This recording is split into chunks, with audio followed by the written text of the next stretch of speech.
बंधुओं, जैसा कि आप लोगों को ये विदित है कि आज मेरा खुद का अपना जन्मदिन और इस अवसर पर सबसे पहले मैं मीडिया बंधुओं को व पूरे देशवासियों को तथा सभी बड़े पदाधिकारियों एवं कार्यकर्ता आदि को भी नववर्ष 2025 की हार्दिक बधाई एवं साथ ही कुदरत से ये भी कामना करती हूँ कि अपने देश में ये नववर्ष इन सभी की जिंदगी में खूब खुशहाली व तरक्की। इस कामना के साथ ही अब मैं अपने जन्मदिन के संबंध में ये कहना चाहूँगी कि नव वर्ष के पहले महीने में ही अर्थात आज के ही दिन दिनांक 15 जनवरी को पूरे देश भर में पार्टी के लोग मेरा जन्मदिन विशेषकर इसे जन कल्याणकारी दिवस पीपल्स वेलफेयर डे के रूप में मनाते हैं और इस दौरान उन जन कल्याणकारी योजनाओं के बारे में अपने लोगों को बताते हैं जिन्हें यहाँ यूपी में 4 बार मेरे नेतृत्व में रही बीएसपी की सरकार में शुरू व लागू भी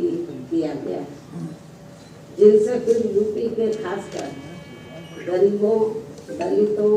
आदिवासियों, पिछड़े वर्गों, मुस्लिम व अन्य अकलियतों की स्थिति में काफी कुछ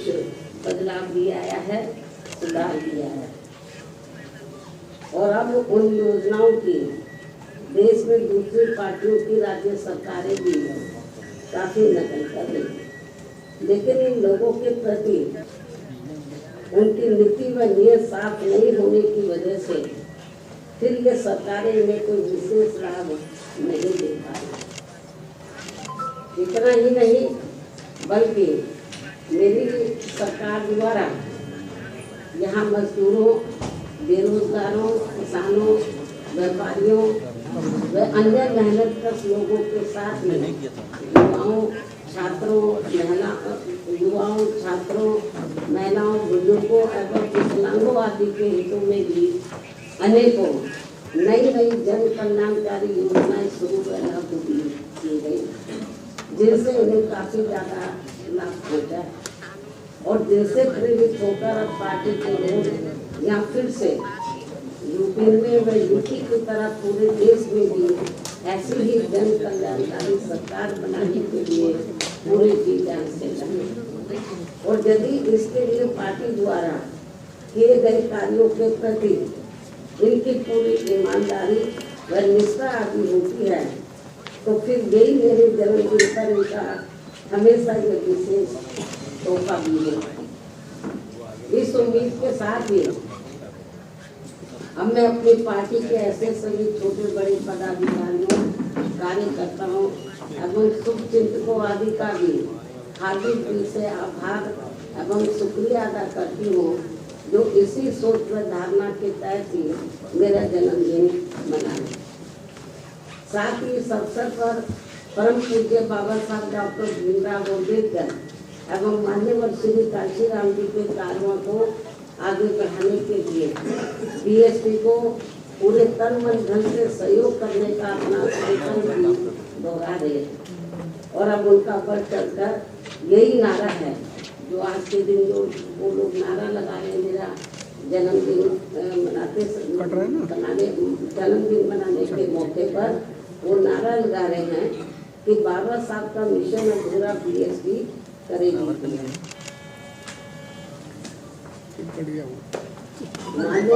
करेगी पूरा खूब नारे लगा रहे हैं जो बड़े बड़े पूंजीपतियों व धनना सेठों के धन बल पर नहीं बल्कि बहुजन समाज के गरीब एवं अन्य स्वाभिमानी मेहनत कर समाज के लोगों के खून पसीने की कमाई के अंश दान से ही पूरा। ये नारा तो बनाने नारा लगाने से काम नहीं करेगा तो उसके लिए उनको हर क्षेत्र में आपस की करना है। इसके साथ ही अब मैं अपने जन्मदिन के इस खास मौके पर भी देश में विशेषकर अनुसूचित जाति, जनजाति एवं अन्य पिछड़े वर्गों में समय समय पर जन्मे अपने उन सभी महान संतों, गुरुओं व महापुरुषों में भी खासकर महात्मा ज्योतिबा फूले, श्री छत्रपति शाहू जी महाराज, श्री नारायण गुरु, परम पूज्य बाबा साहब डॉक्टर भीमराव अम्बेडकर एवं मान्यवर श्री कांशीराम जी आदि को भी पूरे तय दिल से नमन एवं आदर सत्कार करती हूँ, जिन्होंने अपनी पूरी जिंदगी इन वर्गों के लोगों को अपने पैरों पर खड़ा करने के लिए समर्पित की, जिनके अधूरे रहे कारवा को आगे बढ़ाने के लिए अब मेरी भी पूरी जिंदगी लगी हुई, जिससे प्रभावित होकर ही मान्यवर श्री कांशीराम जी के जीते जी से ही पूरे देश में पार्टी के लोग आज के दिन अर्थात हर वर्ष 15 जनवरी को मेरा जन्मदिन काफी उत्साह के साथ वैसे प्रेरणा एवं जन कल्याणकारी दिवस के रूप में बहुत ही गर्व व हर्ष के साथ मनाते हैं। और इस बार भी ये लोग मेरे 69वें जन्मदिन को हमेशा की तरह इसे मिशनरी भावना से जन कल्याणकारी दिवस के रूप में मनाए, जिनकी मैं पूरे तय दिल से आभारी भी हूँ। और इस मौके पर मैं भी अपनी जिम्मेवारी एवं दायित्व को समझते हुए व निभाते हुए अपनी पार्टी व मूवमेंट के हित में पार्टी के लोगों को हमेशा की तरह इस बात की सावधानी के तौर पर उन्हें ये आगाह करना चाहती हूँ कि पिछले कुछ वर्षों से बीएसपी के विशेषकर दलित बेस वोट को कमजोर करने व उसे तोड़ने के लिए अब यहाँ कांग्रेस, बीजेपी, सपा व अन्य जातिवादी पार्टियां भी आए दिन किस्म के साम, दाम, दंड भेद आदि अनेकों हथकंडे इस्तेमाल कर रही है, जिनसे इन्हें कदम कदम पर जरूर सावधान रहना है। हालांकि इस मामले में मैं भी इन्हें समय समय पर काफी सचेत करती रहती है, वरना ये सभी जातिवादी पार्टियां इन्हें कभी भी सत्ता में आसीन नहीं होने देंगी और इसके बिना इन्हें बाबा साहब डॉक्टर भीमराव अम्बेडकर के अथक प्रयासों से भारतीय संविधान में मिले कानूनी अधिकारों का सही से पूरा लाभ नहीं मिल सकता है। खासकर सरकारी नौकरियों में तो इनके आरक्षण को इन्होंने कोर्ट कचहरी की आड़ में काफी हद तक निष्प्रभावी भी बना दिया है। इतना ही नहीं बल्कि SC/ST के साथ साथ OBC वर्गों के लोगों को भी आरक्षण एवं अन्य कानूनी अधिकारों का अभी भी इन्हें पूरा लाभ नहीं दिया जा रहा है।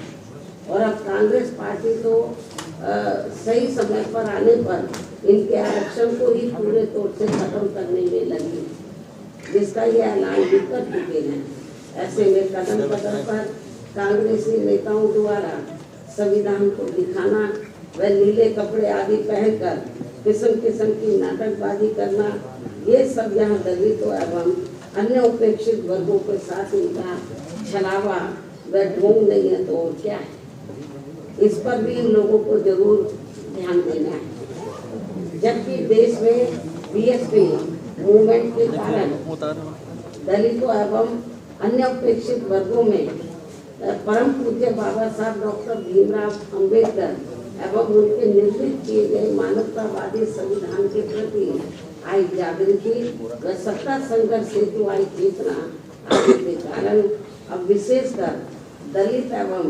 आदिवासियों के वोटों को हथियाने में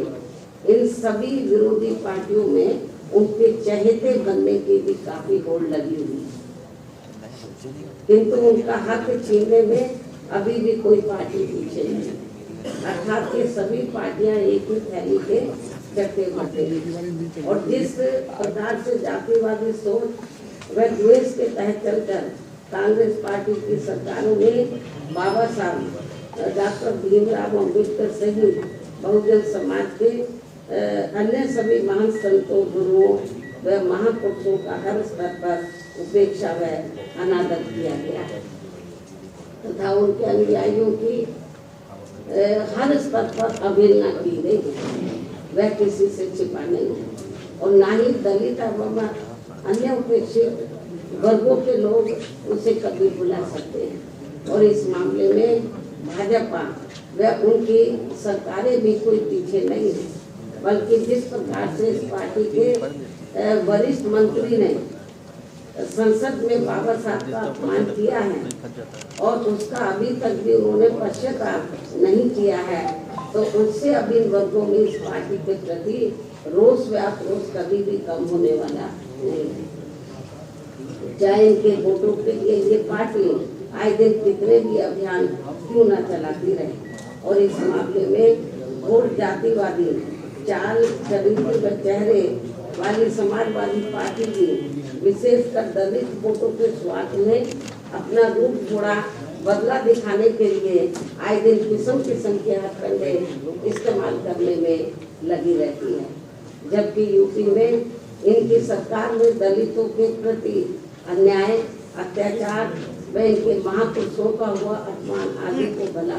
कौन भुला सकता है। इससे ये स्पष्ट है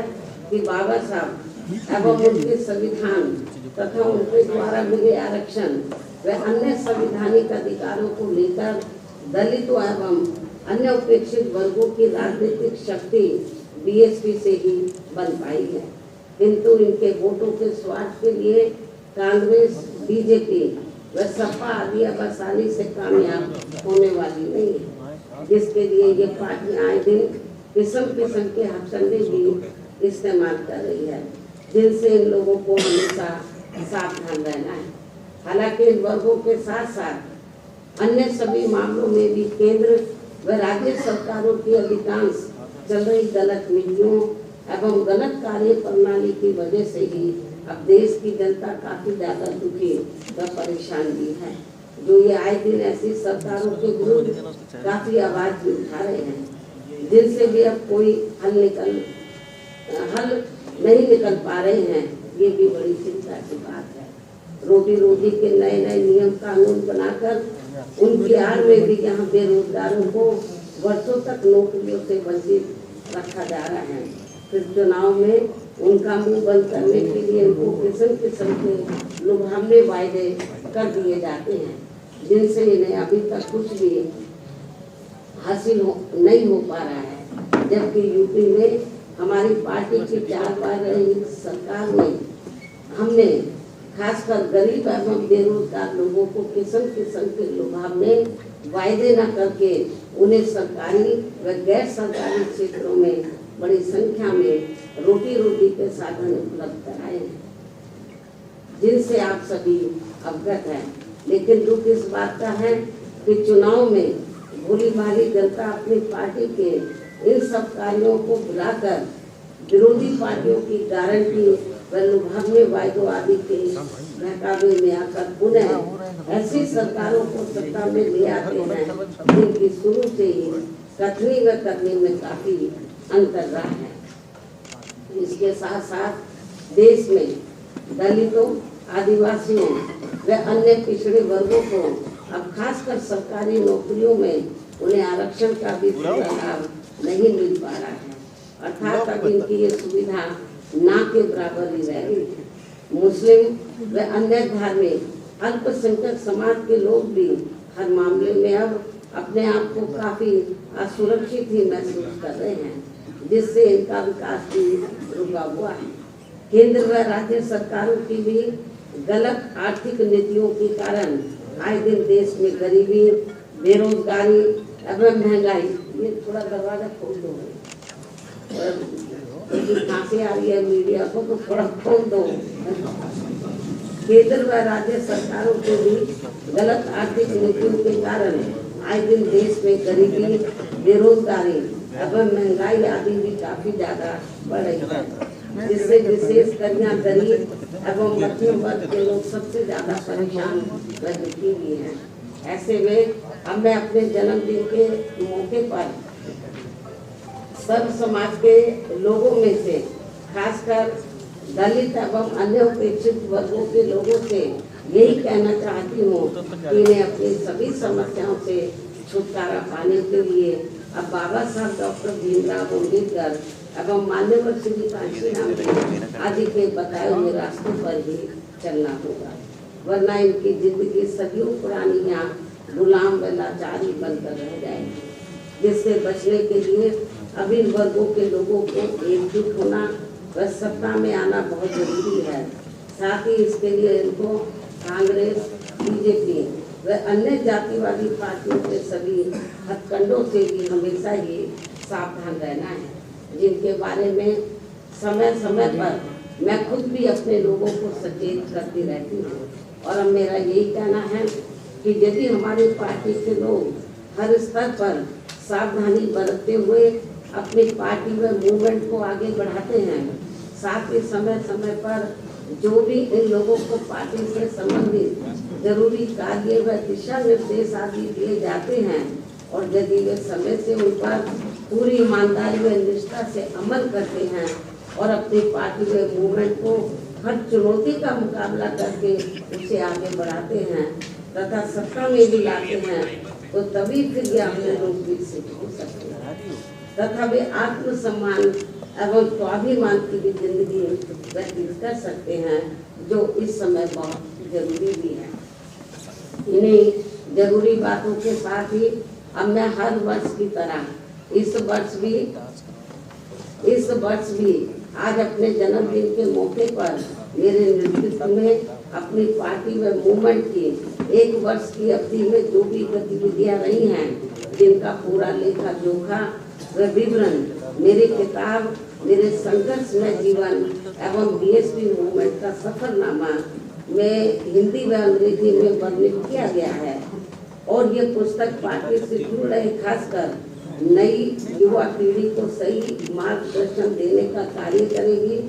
तथा इसमें बीएसपी का वास्तविक इतिहास भी निहित है, जो आगे आने वाली पीढ़ी के लिए भी बहुत जरूरी है। और अब मैं इस अति महत्वपूर्ण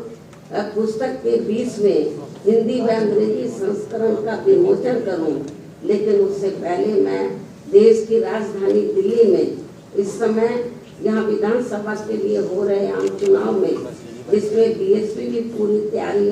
व दमदारी के साथ अकेली चुनाव लड़ रही है और जिनसे मुझे ये पूरी उम्मीद है कि इस बार चुनाव में हमारी पार्टी पहले से बेहतर रिजल्ट जरूर लाएगी, बशर्ते यदि ये चुनाव पूरे तौर से फ्री एंड फेयर होता है और ईवीएम में कोई गड़बड़ी व धांधली आदि नहीं की जाती है, जैसा कि अधिकांश पार्टियां इसकी आशंका भी जता रही हैं। साथ ही आप लोगों को ये भी मालूम है कि इस चुनाव में दिल्ली में जो असेंबली का चुनाव हो रहा है, इस चुनाव में कांग्रेस, बीजेपी व आम आदमी पार्टी पूर्व की तरह इस बार भी जनता को अनेकों लुभावने वायदे व गारंटी आगे देकर ये चुनाव लड़ रही है, जिसमें काफी होड़ मची हुई है। जबकि इन पार्टियों ने यहाँ कई बार सत्ता में रहकर अपने किसी भी चुनावी वायदे को पूरा नहीं किया है। इतना ही नहीं बल्कि दिल्ली में अपनी रोटी रोजी के लिए बड़ी संख्या में खासकर नजदीक के राज्यों से और उसमें भी यूपी व बिहार से आकर अधिकांश झुग्गी झोपड़ियों में बसे लोगों के साथ तो यहाँ इन सभी विरोधी पार्टियों की नई सरकारों ने हर स्तर पर इनके साथ काफी सोचेला रवैया अपनाया है। कोरोना काल में तो इनके साथ काफी बुरा बर्ताव किया गया है, जिसकी जानकारी आप सभी को है। इसके साथ ही दिल्ली के गवर्नेंस को लेकर आप पार्टी की दिल्ली सरकार व केंद्र सरकार भी कोई कम नहीं है और कांग्रेस पार्टी तो इन दोनों की जननी है,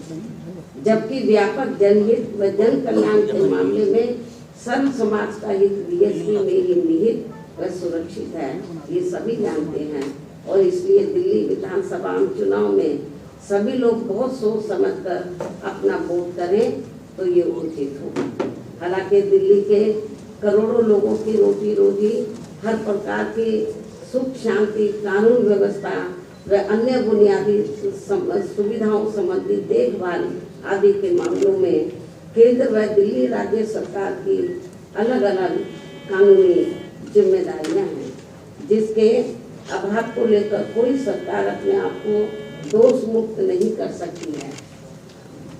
इसके बावजूद संकीर्ण राजनीति व चुनावी स्वार्थ के कारण आप व भाजपा आदि का रवैया जन व देश हित से परे गंभीर आरोप प्रत्यारोप व एक दूसरे को जन विरोधी साबित करने का ही इरादा है। साथ ही आए दिन की जा रही नफरती व भड़काऊ पोस्टरबाजी आदि पर चुनाव आयोग को तत्काल सख्त कार्रवाई करनी बहुत जरूरी है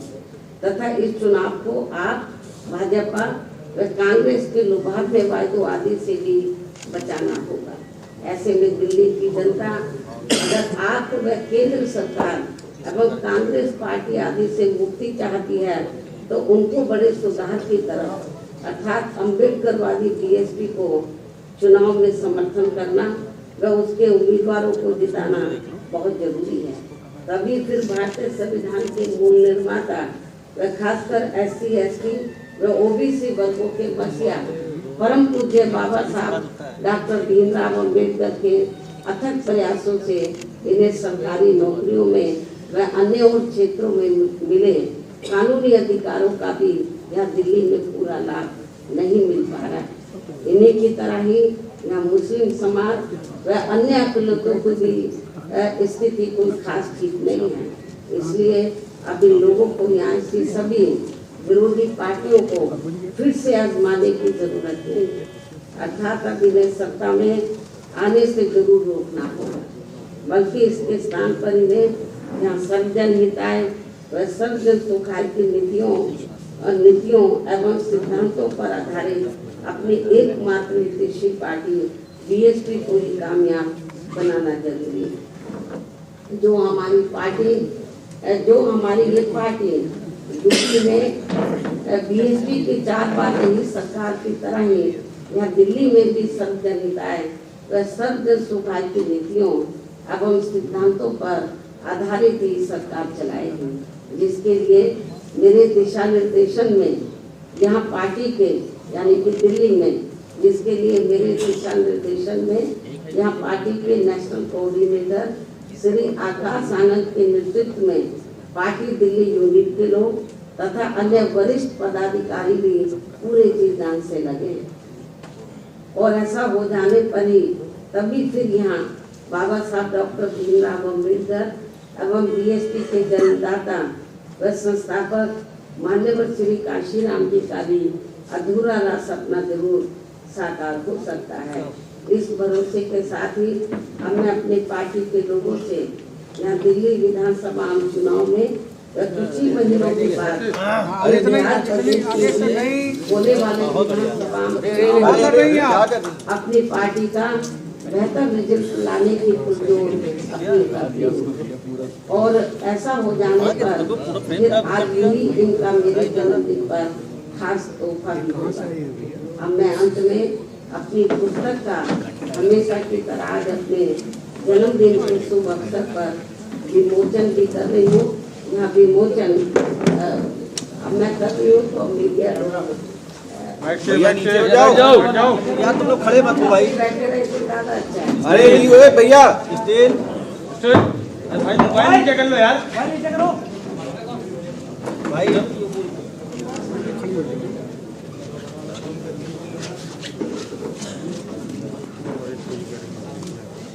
अरे नीचे रहो भाई,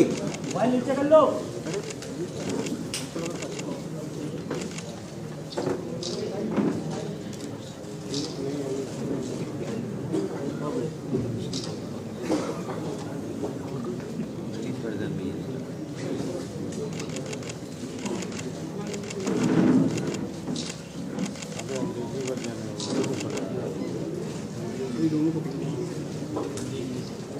करवा देंगे।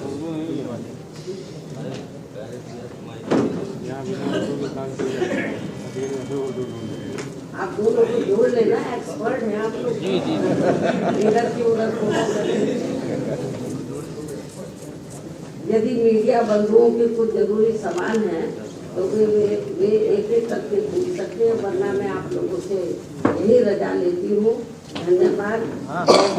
जय भारत।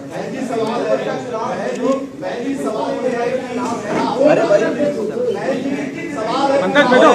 पंकज अरे बैठ जाओ भाई, बैठिए भाई। पंकज इस सवाल का जवाब तो आप राहुल गांधी से पूछो। आपको इसके बारे में मैं प्रेस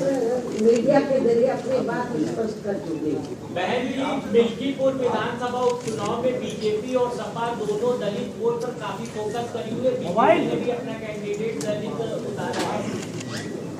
ये रिजर्व सीट है, ये मैडम। उतारेंगे ना। अरे भाई क्या कर रहे हो भाई?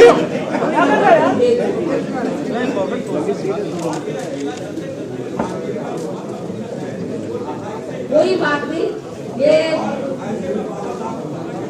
मेरी आप बात सुनो। अकेले चुनाव लड़कर ही हमने खास तौर से उत्तर प्रदेश में सन 2007 में अकेले अपने बलबूते पर चुनाव लड़कर हमने भाई माइक कौन हटा रहा है यार? तो पहले राजनीति की और अपनी राजनीति में काफी फर्क है। पहले अब दूसरी पार्टियां असूल और सिद्धांत छोड़कर तो जिस तरीके से साम दाम दंड इस्तेमाल करके तो जो दूसरी पार्टियां हैं हमारी जैसी पार्टी को खासतौर से खत्म करने में लगी हैं, तो इस किस्म की पार्टियां कुछ दिन तो कामयाब हो जाती हैं, लेकिन जब जनता जागरूक हो जाएगी तो फिर ये पार्टियां कामयाब नहीं होगी। बीएसपी का समय फिर से आएगा।